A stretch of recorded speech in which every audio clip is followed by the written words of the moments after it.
And we're live. Hello, citizens, and welcome back to the Comm Relay. Today, a lot of interesting things are happening. Number one, I am streaming this on Twitch and on TikTok at the same time, which is proving to be a pain. TikTok Live Studio is a weird piece of software.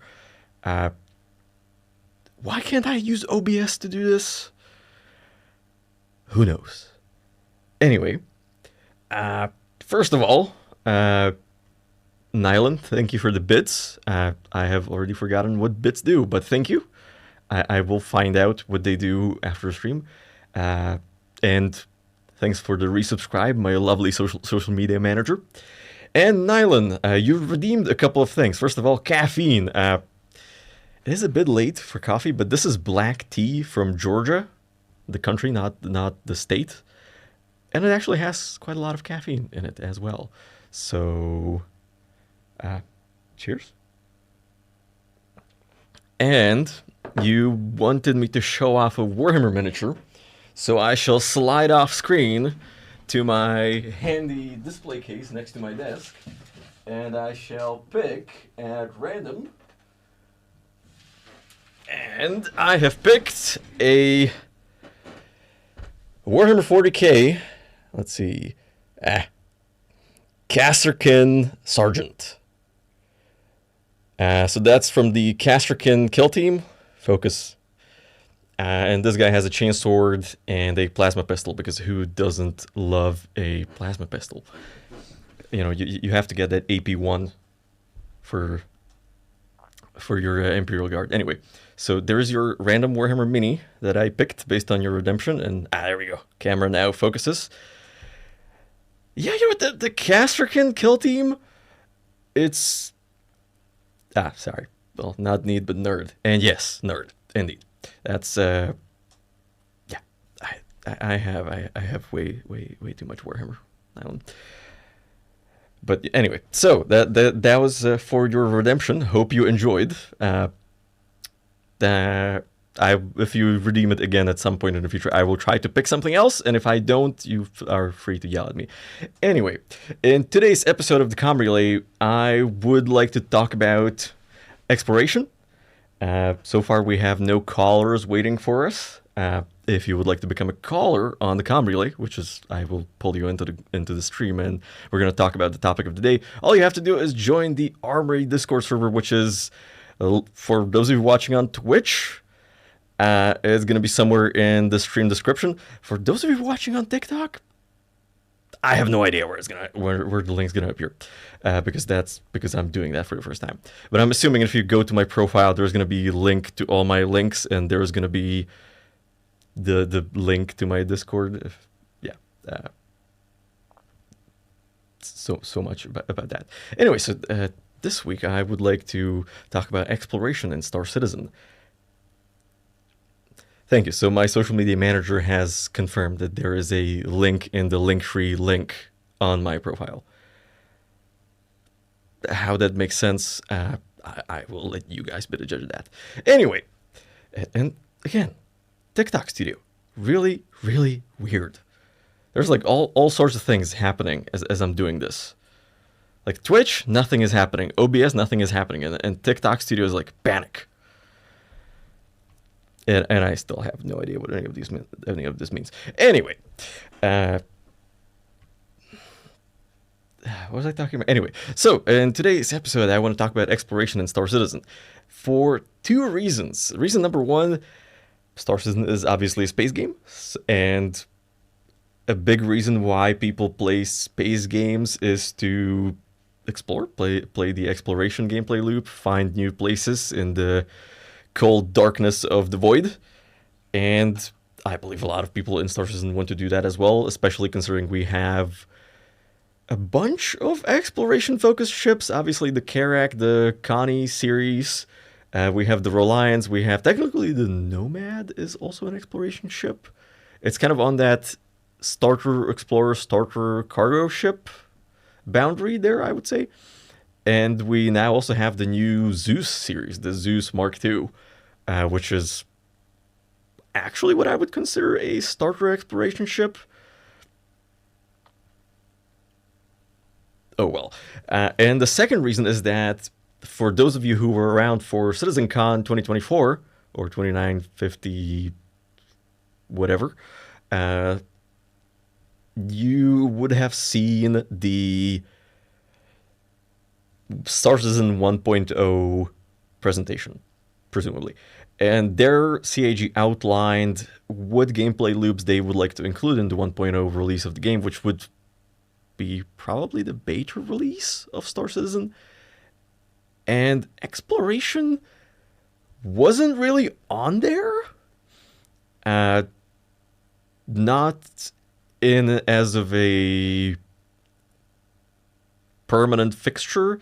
It was mentioned as a part of some of the factions that, or not faction, the guilds you could align yourself with, and some of them had exploration gameplay as their focus, but there was actually no display of the exploration gameplay loop save for there's going to be new planets, there's going to be new biomes and new environments, and that was about it. And obviously that's very cool and everything, but what are you going to do with that? So what do we think is going to happen with exploration in Star Citizen? And I see a couple of issues right off the bat. While we're waiting for any guests to show up, I'm going to explain some of my thoughts on this. As we approach the point where we want to have exploration gameplay, what do we need? We need the unknown to be explored, right? And generally, I like to think about exploration in Star Citizen on 3 tiers of exploring.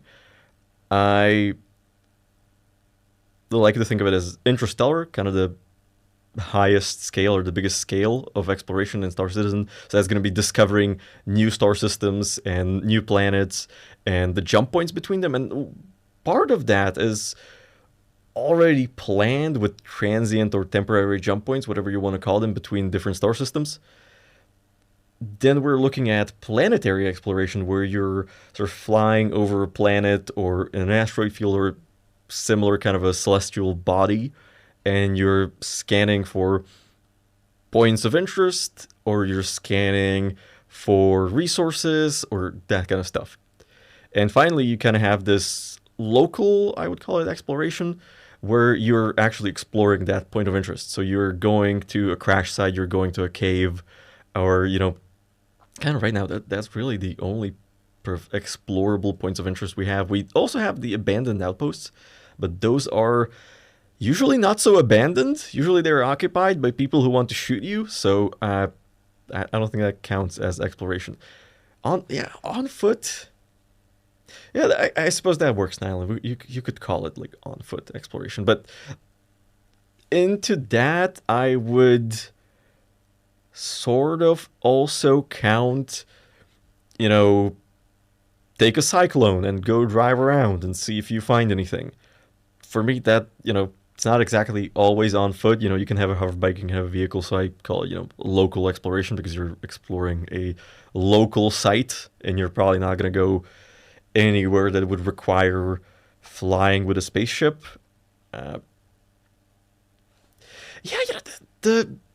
The Tumbril Ranger. Funny story about it. That was actually the first vehicle I bought in Star Citizen on top of my starter pack. And I don't have it in my hangar anymore. I was like, can't see the live chat in the video. Right, that's actually a good point. Why is there no live chat in the video? Did my...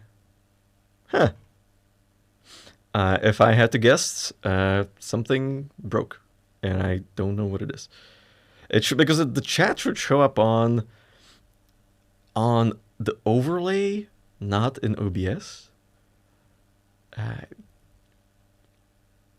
Who knows? Anyway, but yeah, the 3-pack of the Rangers was actually a pretty good package. And it was actually one of the cheapest ways to get LTI, and that's what I eventually ended up doing with it. I think I upgraded it to a Pisces, and then I upgraded Pisces to something else. So technically I still have the Ranger, it's just not a Ranger anymore. But I'm still very much looking forward to them bringing that in. But for them to actually bring in Rangers and further sort of wheeled vehicles, they actually have to figure out vehicle physics, which they can't seem to be able to figure out for the life of them. But the odd thing is that the notifications worked when I started the stream. So clearly the overlay actually works. And I am now, like, let's see, alerts and chat. Yeah, that's what I'm doing here. I'm actually going into Stream Elements right now to figure out what the heck. Because if I had to guess, yeah, and I agree. Even with Gravlev technology, like Gravlev vehicles, they have a lot of issues. Though, I would argue that they actually improved on that quite a lot. Interesting. So Stream Elements doesn't think it's connected to anything. That's weird. Stream Elements, what's wrong with you? Why are you doing this to me? Let's see. Oh, that's something that probably broke at some point. Let's see. Yeah, I mean, look, everything looks to be set up correctly. Oh well. Settings.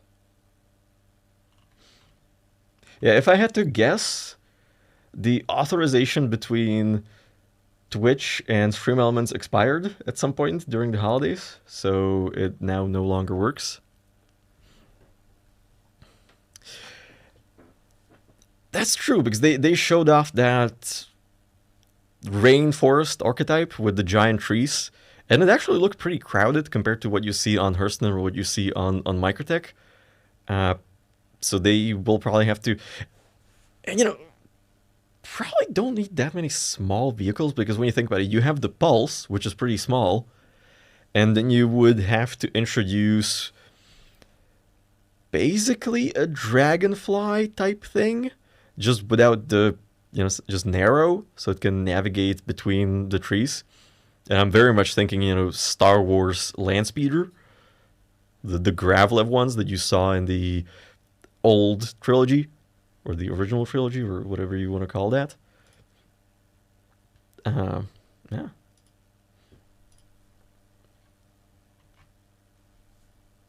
Yeah, everything looks correct with my Stream Elements integration. So clearly something is broke with the overlay for some reason. Yeah,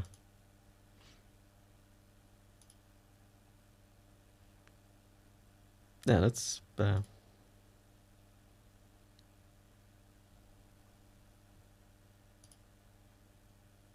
Let's see if it works. Nope, nothing.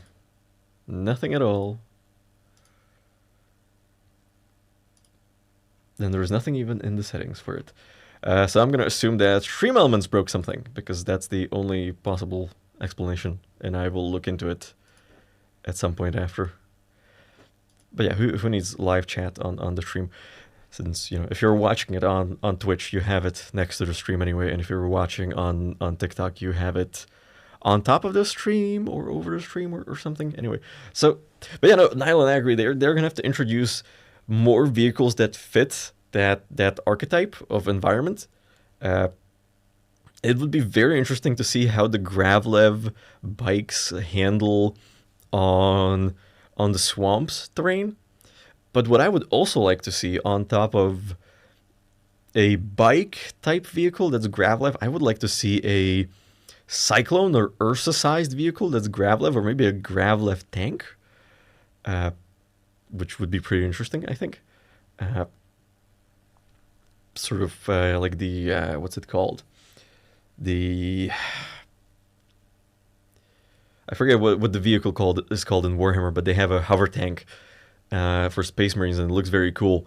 So maybe something like that, where it's like a Ursa size thing. You can put 4 people in the back, and it's Gravlev, so you can move over weird terrain. I think that would be a pretty interesting vehicle to have. but we will see. I think generally CAG could introduce a lot more variety into ground vehicles, and I think they will get to it eventually after they're happy with filling out the ship manufacturer portfolios with spaceships. Because for the most part, most people don't buy vehicles in the store. Most people buy vehicles in game, ground vehicles, I mean. So they're not gonna make as much money as other spaceships. In my opinion, I might be wrong on this. Would love to see some sort of metrics on CAG sales. Like that's complete side note. But one of the biggest things I am interested in for Star Citizen is to see the sales metrics, like how many ships we sold for how much money. Kind of have a breakdown of what is the average purchase for a backer. Are we making more money on CCUs than on new ships? Because what I would expect is, new ship concept comes out, you're gonna have a couple people who go ahead and buy the concept as a separate ship, and you're gonna have probably a higher percentage of people who are going to upgrade something else to that concept, especially if they have an LTI token in store. Maybe sometime in 10 years, CAG will actually let us see the statistics, like when this thing actually goes out, and we're like, oh, so here is the metrics for the backer program since 2014 up until now, and we're going to be able to see the numbers, and it's going to be completely insane. I think that would be really cool. But anyway, back to exploration. Small hydration break. Back to exploration. Let's start from the biggest scale, the interstellar exploration. So as far as I know, at the moment, every star system in Star Citizen is planned and sort of known already, that we know is going to be accessible to us. The only exception on that I can think of is sort of the alien areas. So it's going to be, obviously, Vanduul systems are going to be very much unexplored because obviously nobody goes there. Why would you go into Vanduul space? Probably a little bit better with the Xi'an and Banu spaces, but I imagine they both are very protective of their borders and they're not letting people in unless they have a fairly high reputation. We will see on that though. But other than that, I don't think there's a whole lot of, undiscovered on the scale of star systems that's planned. Maybe that's going to change. I think the big part is going to be discovering temporary jump points between systems, and that's either going to give you a undetected way between systems for a amount of time, or you are going to be finding... No, that's pretty much it. You're going to be finding temporary jump points. And the question there is, how big is it going to be and how long is it going to take? Nyland is asking, do you think there may be some unfound Tavaran space? That's a good question. I figure that might be a good question for Paul Shelley if he were on the podcast. I don't think so, because First and Second Tavaran War was both for like a pretty expansive conflict, with the Second Tavaran War ending with the UE essentially completely eliminating the Tavaran as a species, with a few exceptions that were assimilated into the Empire. So I don't think there was a whole lot of Tavaran to be discovered. I think there was going to be a lot of, this was a former Tavaran planet, so you're going to have like ruined Tavaran settlements and bases and that kind of stuff. And that's going to facilitate a lot of like local exploration and like finding exotic components, because I think there's going to be a lot of unfound Tavaran technology, because my assumption right now is that a lot of Tavaran culture, technology, and knowledge in general disappeared with the Tavaran species. So I think there's going to be a lot of interest, or perhaps a lot of gameplay to be had, to go to that former Tavaran space and look through the ruins and see if you find anything interesting. And you could possibly, get some exotic item recipes from that, item blueprints or upgrades or exotic materials. Well, agreed. You know, they should have been assimilated after the First War, but when you sort of, and I mean, we have the time, so we can actually pull it up. I think the Tavaran War, like the first Tavaran War, was actually not as expansive. Yeah, so the first human Tavaran War was an interstellar conflict between the United Planets of Earth. This is before the UE actually, and the Tavaran sovereignty, which lasted between 2542 and 2546. So just a 4-year conflict, and I believe it was actually the first human-alien contact.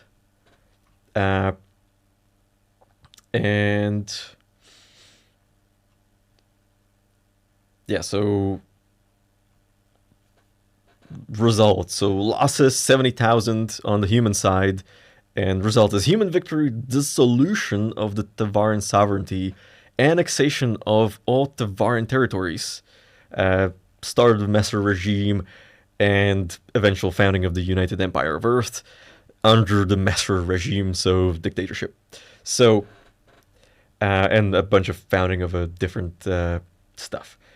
Now, we move on to the sort of second Tavaran War as soon as I find the click-through.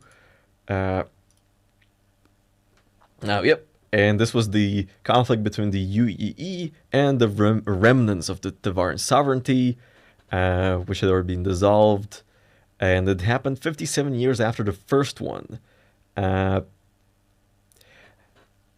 yeah, apparently a new Tavaran warlord, Korath Tal, emerged from the corners of the cosmos with a rebuilt Tavaran battle fleet and launched his first attack against the UEE systems.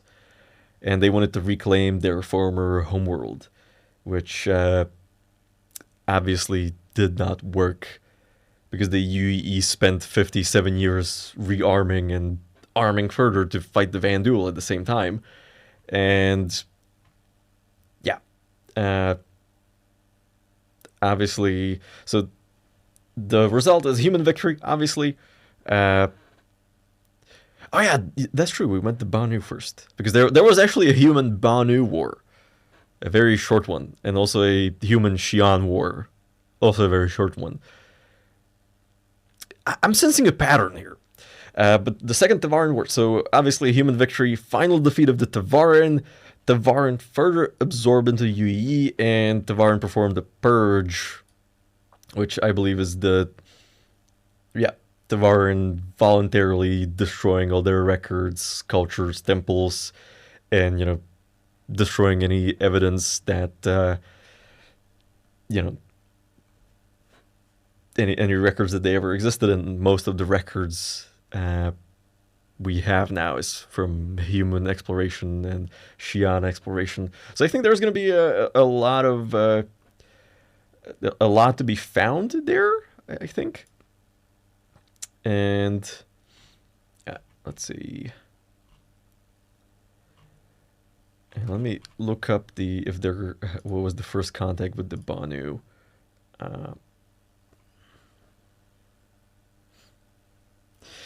Well, so that's the correct question. If there are not a lot of hidden systems, what are we going to be exploring? So, yeah. Okay, so in that case, the Banu first contact predates the Tavaran first contact by a little bit. So what is there going to be to explore? So number one, I think there's going to be some hidden systems and some hidden worlds, or possibly less explored.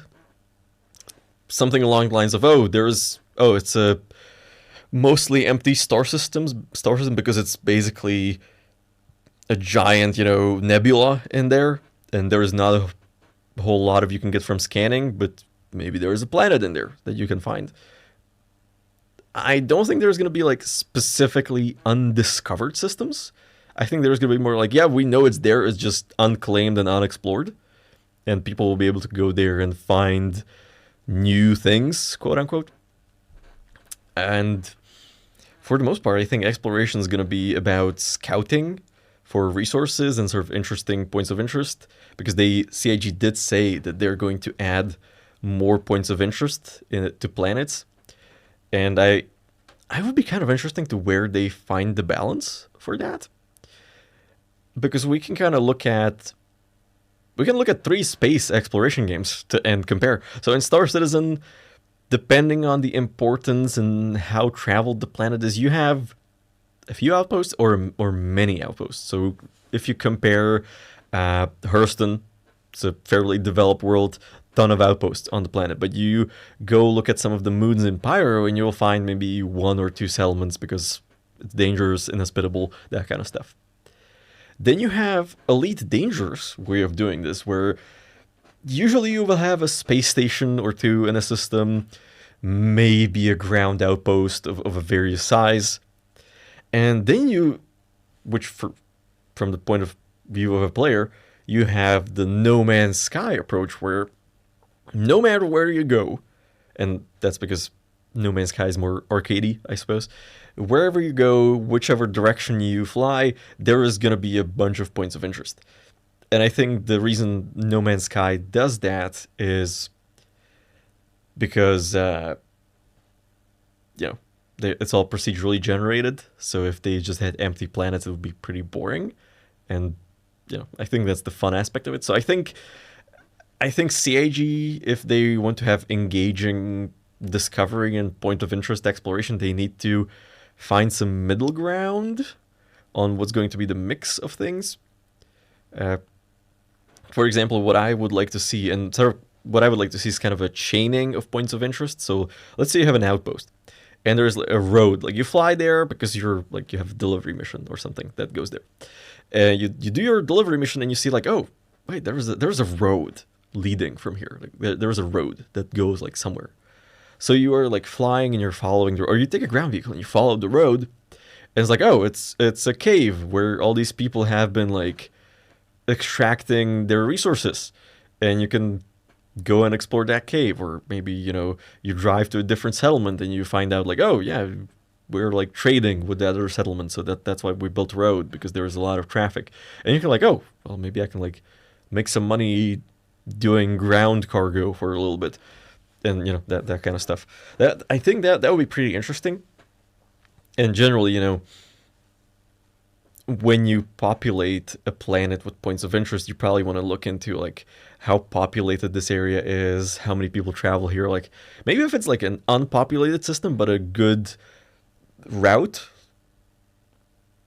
for people to pass through, you're probably going to find a bunch of crash sites on there. Because people get a malfunction, they crash, or they get attacked and they crash land somewhere. So that could be very interesting as well. And so I think that's going to be the first version of exploration, where they're going to chain or group points of interest, and you're going to be visiting those and exploring those. Obviously, that leaves out that sort of large-scale exploration of exploring, new star systems and all that. Very difficult to say what stage you're going to do with that.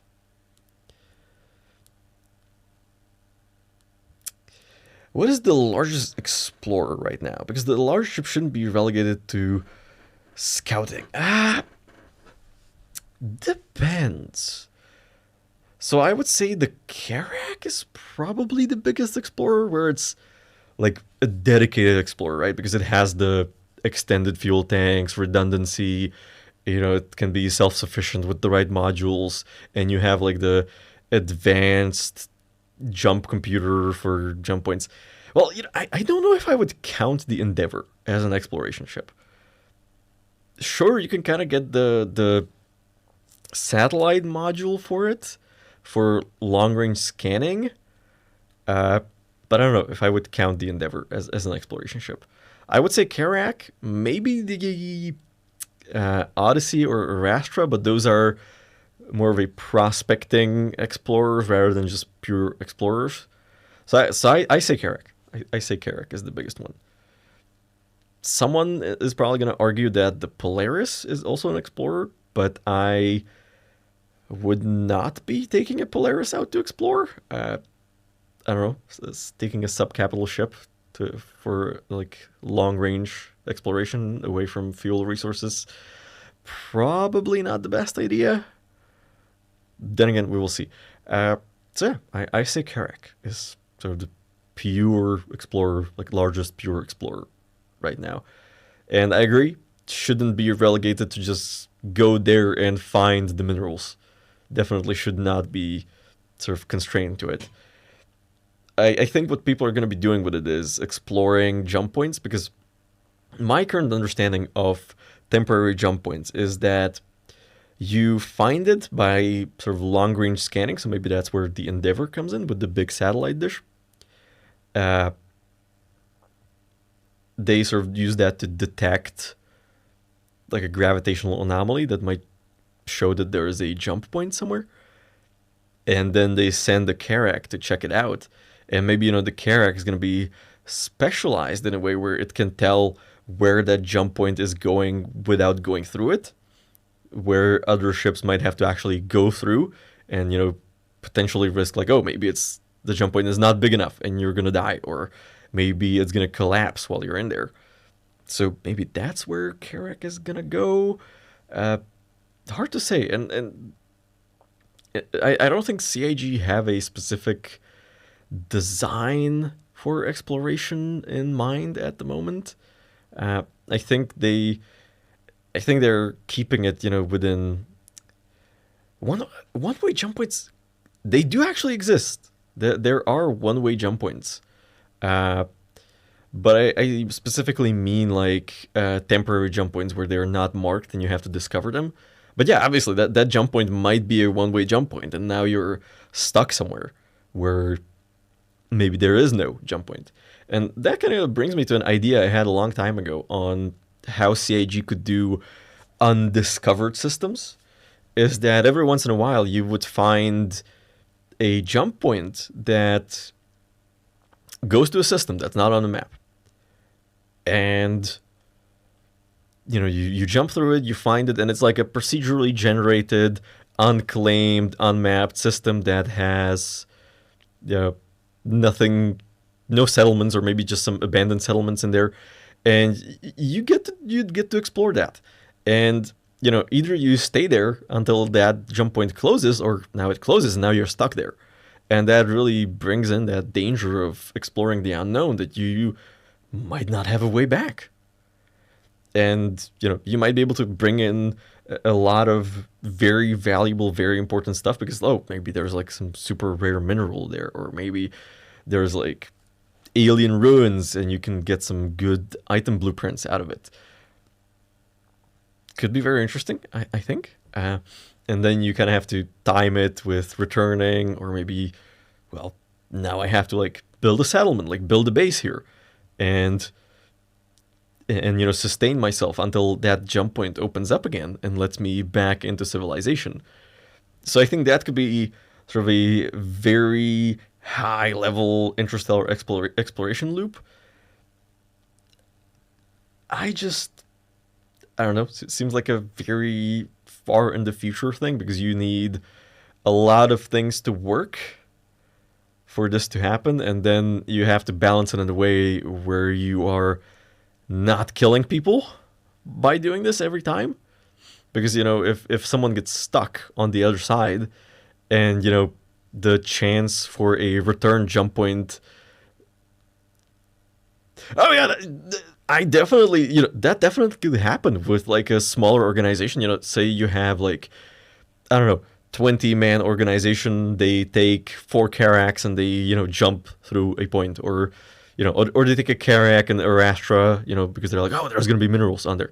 And suddenly you're, like, stuck somewhere where you have no infrastructure, there's nothing there, you can refuel, and there's no way back. So you're screwed until that return jump point opens up. And if you make that random, well, that's not like, that's not exactly balanced, but it would create a very high risk, high reward gameplay. Oh yeah, better bring a pioneer, or you might be screwed. And at that point, I think if CAG like really wanted to go all in on these like fringe systems, because when you look at it in Elite Dangerous, and I compare it to Elite Dangerous because they have a very evolved sort of faction power play system where if, someone discovers a unclaimed system and they start mining there, and, maybe there's like a unaffiliated base there that, buys their stuff, and they do some trading and they like improve the economy of that place, some factions might actually get interested and expand there.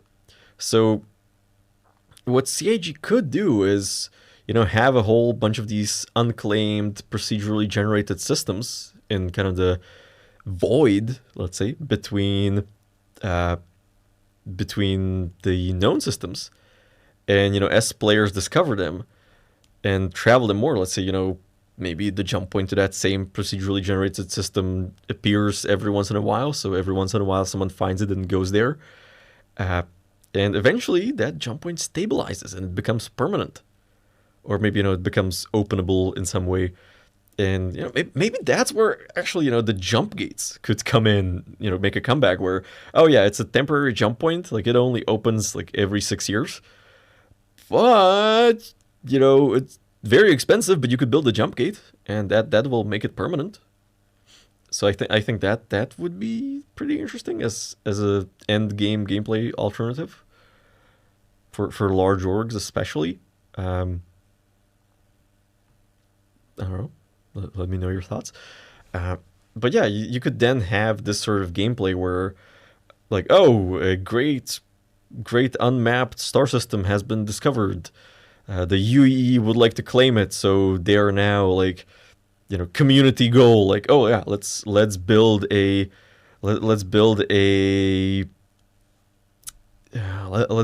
jump gate to allow us permanent access to this place.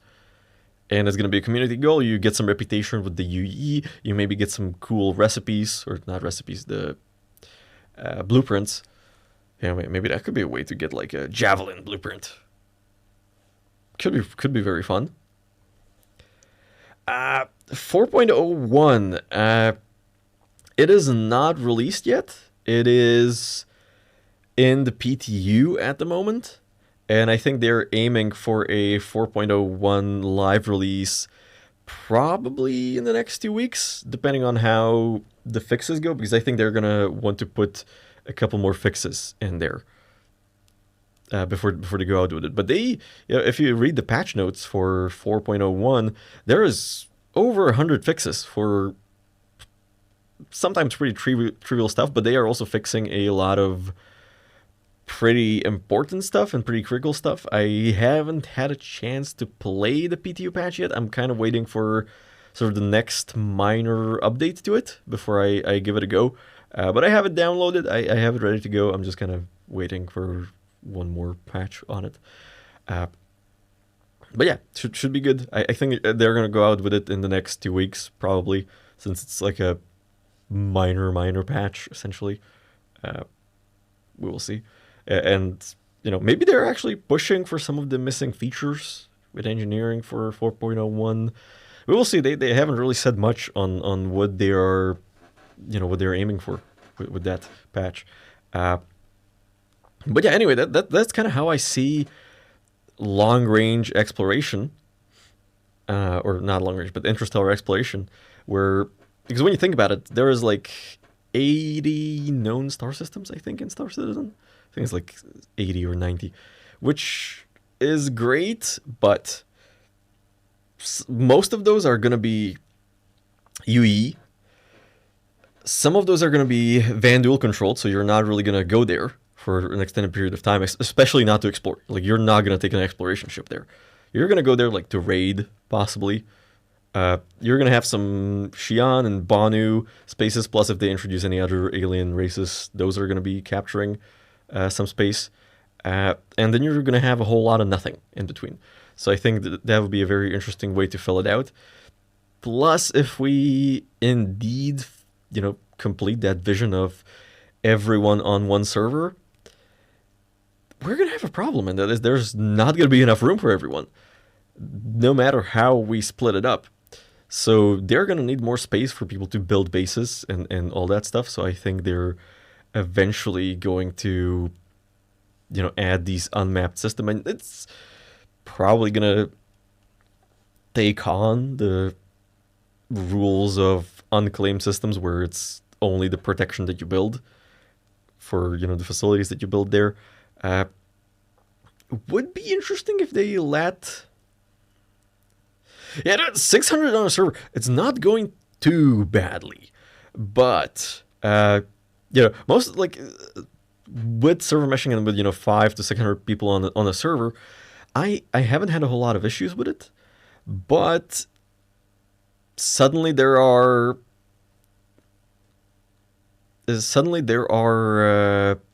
more people waiting for takeoffs and landings. Like I spend like 10 minutes in a takeoff queue every time. And Void Monk, the video in the middle is from in-game. This is my footage that I took in Star Citizen. This is what the game actually looks like. It's not edited in any way, just put together in a compilation that runs in the back of the stream. So I don't have like a blank background in there. Oh yeah, and it looks very good, right? And this is kind of the big thing with Star Citizen, is that you have a massive attention to detail. Like everything from the smallest thing to the biggest thing is very curated. It's all very artful, because like everything from plants to asteroids and space stations and planets has been done by an artist. All the assets are done by an artist. They are using some procedural generation, but they're using it in a way like, yeah, here is a set of assets, do a procedural generation of a location, and then the artist will go like, yep, this is good, but no, I would like to change this. They have a good video from a couple years ago where they have one of their art team do it with one of their old tools, and he literally just like clicks a couple times and it builds a location for him. And he's like, okay, well, I don't quite like this, so I'm going to move this around and like put this here, change the light a little bit, and in an hour he has a location. It's very cool, like the tools they were building for this. And some of the footage that's in the background of the stream, this footage, some of this is actually from like 2023, actually. Some of this stuff looks different and it looks better now. I just haven't really updated it because I just take the most cinematic shots I have and I just put them in a compilation. But I am planning to do a new one for 2025. I just need to like sit down and do it, which is a problem with me because I sit down and do too many things.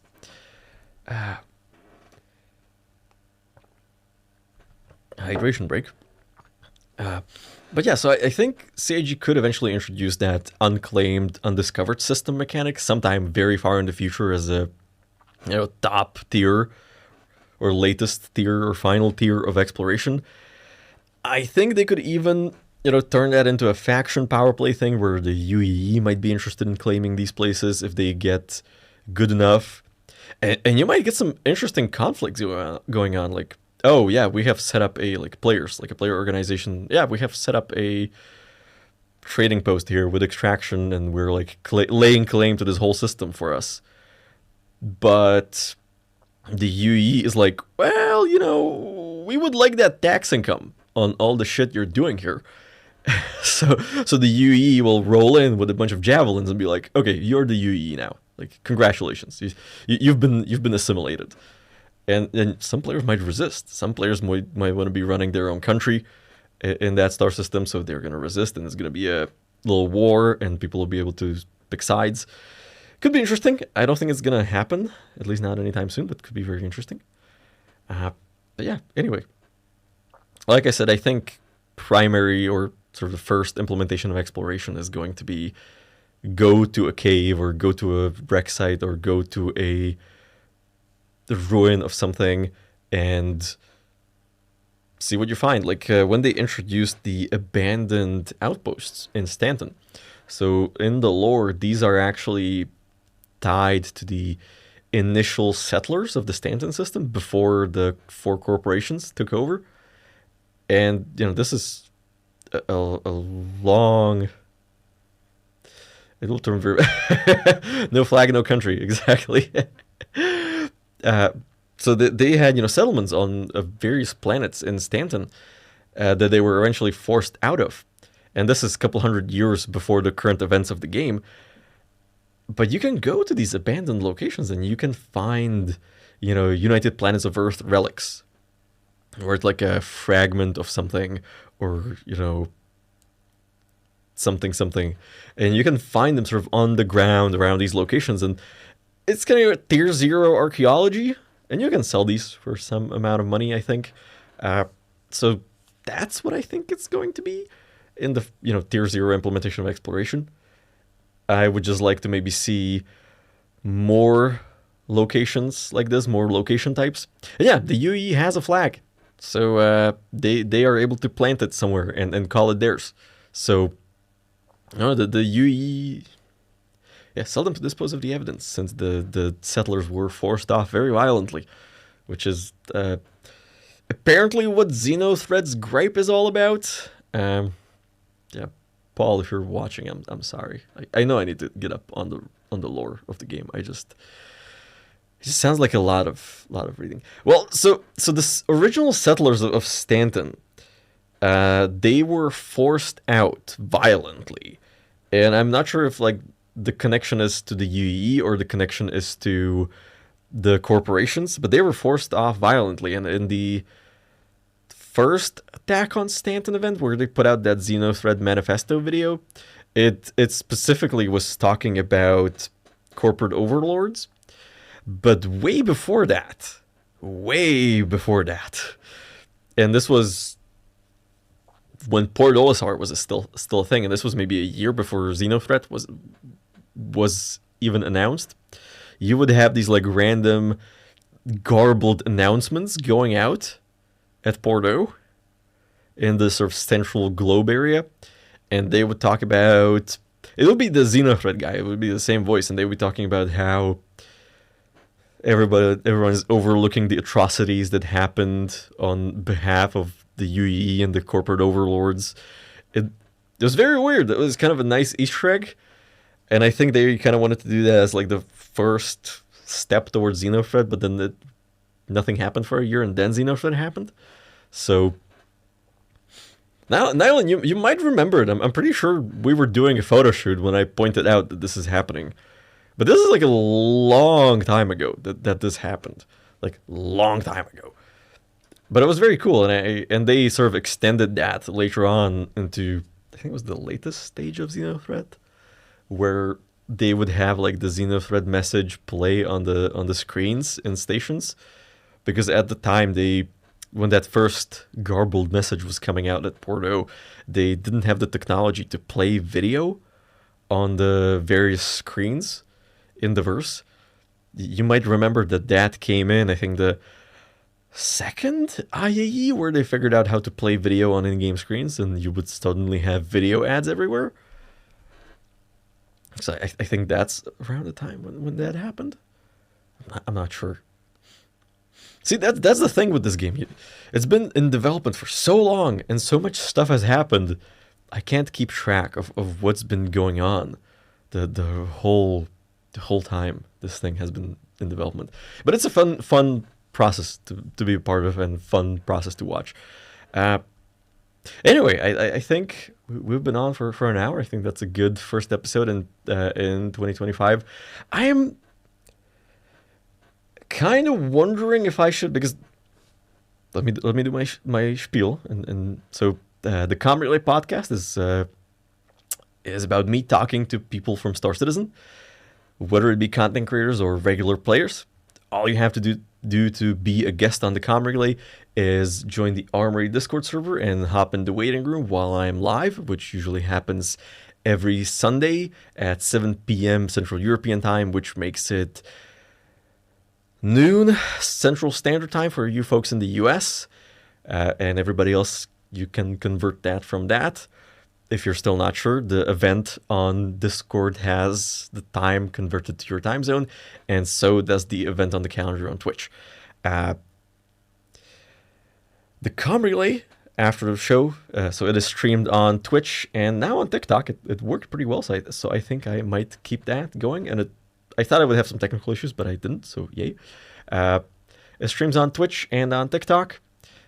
And afterwards, the audio-only version is uploaded as a podcast to YouTube. And you can listen to it either to YouTube as is on the page, or you can listen to it on YouTube Music if you have a subscription to that. It also goes on Apple Podcasts, so you can listen to it on Apple Podcasts, and it goes to Spotify, so pretty much covering every mainstream podcast platform. Usually it goes out within an hour or two of me streaming this. So yeah, this has been the Comm Relay for first episode of 2025. And I had something else. So I don't know if I'm going to make this the season 2 since it's 2025, but I don't think so, because nothing really changed in how the show is run. I think I will do like the software versioning on this. Like if I change something with the show, that's going to be season 2. I don't know, haven't decided yet. In other news, what's been going on, for those of you who know me, you know I maintain 2 community tools, the Hauler and the Armory. The Hauler lets you optimize hauling contracts. You basically input a bunch of hauling contracts that you accepted in game, and it tells you the fastest route.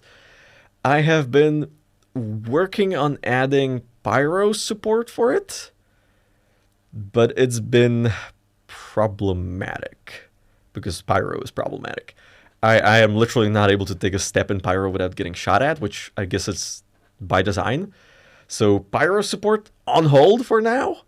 But I have a submission form up for people who want to submit data so I can get this done, because I know some people are pyro natives and they are a little bit better at staying alive in there. So, look, Nylon, it's hard to return fire if you're on the ground and the Polaris shows up. It's very difficult to do that. As a matter of fact, I didn't even see the guy fly in because I was in a store. But that's on me. That's on me. I have to learn how to live in pyro. That's true. I am going to do that. We're going to be doing that with CSS. We're going to go to pyro and we're going to do stuff. So that's on hold, but I'm letting people submit data. For the Armory, we are pretty good on data because I did a bunch of exploration in the PTU. Still not super great on pyro, but I'm working on it, and I have a bunch of people working on it as well. Sort of a technical note on the Armory, I am rewriting the Armory API. Why? Because I had a sudden burst of energy, and because the way the old API was written was more adapted to how I had my servers done when I started this, because I had multiple servers, so I was actually able to run multiple services, and the overhead didn't matter as much. Now I have one server, and I'm running a Docker instance on it. I don't think I should be running 4 applications that do basically the same thing. So I am going to make one API for the whole thing. And that's going to save me some resources on overhead between applications. It's probably going to make it a little faster. And more importantly, the existing Armory API, it's getting a bit old. Like I started the original Armory API in 2021. So that's 4 years ago, almost. So yeah, it needs a bit of a refresh, and I don't feel like rewriting it. I'm just gonna write a new one. But yeah, that has been my technical stuff.